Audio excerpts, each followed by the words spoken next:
At exactly 7 a.m., a man stepped onto a quiet American street. No bodyguards, no armored cars, no protection. Just a thin man in a gray suit walking at 120 steps per minute. 3 years earlier, 31 bullets had been fired to kill him. A Secret Service agent died protecting his life, and yet he still walked alone.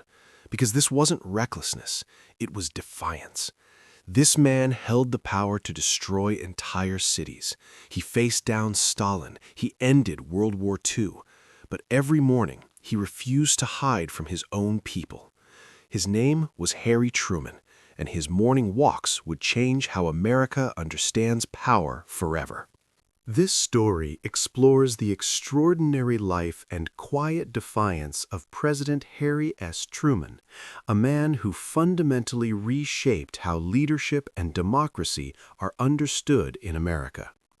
From his earliest days as a failed shopkeeper buried in debt to his time holding the most powerful office in the world, Truman carried one core belief: leaders must remain among the people they serve.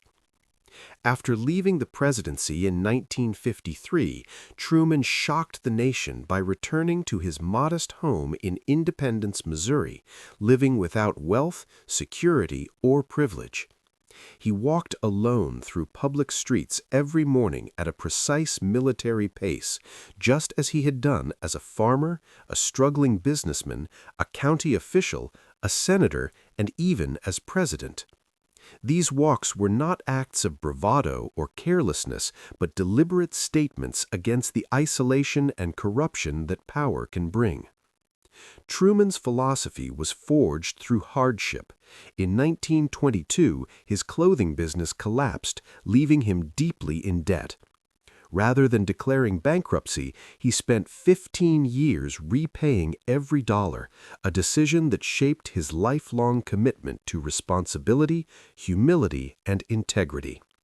Rising through politics despite being dismissed as mediocre and underestimated by elites, Truman educated himself relentlessly and governed with discipline and moral clarity. As president, he made some of the most consequential decisions of the 20th century, ending World War II, confronting Soviet expansion, launching the Marshall Plan, desegregating the military, and shaping the Cold War, while refusing to hide behind walls or excessive security. Even after surviving an assassination attempt that killed a Secret Service agent, Truman continued his walks, believing that a president who fears his own people cannot truly lead them. In retirement, he rejected corporate wealth, lived modestly, and refused to profit from the presidency, reinforcing his belief that public service was not a path to personal enrichment. Truman's life stands as a powerful warning and lesson. Power isolates, walls corrupt, and democracy weakens when leaders separate themselves from ordinary citizens. Harry Truman walked alone not because he underestimated danger, but because he understood democracy. True leadership, he believed, comes not from distance or protection, but from humility, accessibility, and the courage to remain a citizen first and a president second.